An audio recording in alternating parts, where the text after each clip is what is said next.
Hi again. You can navigate to any new activities from the dashboard by clicking on Activities menu.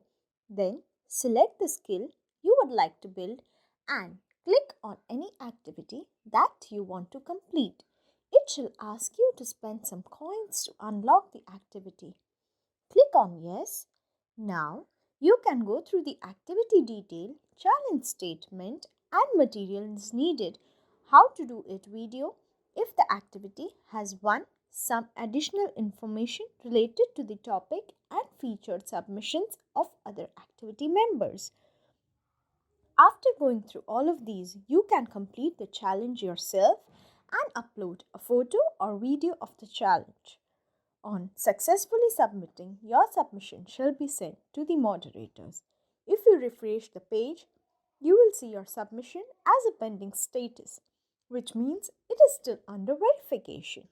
Based on the performance, moderators would approve or reject your submission and sometimes add some comments for you. You can check this by revisiting the activity anytime. If you have performed well, your submission might also get featured for other members to see.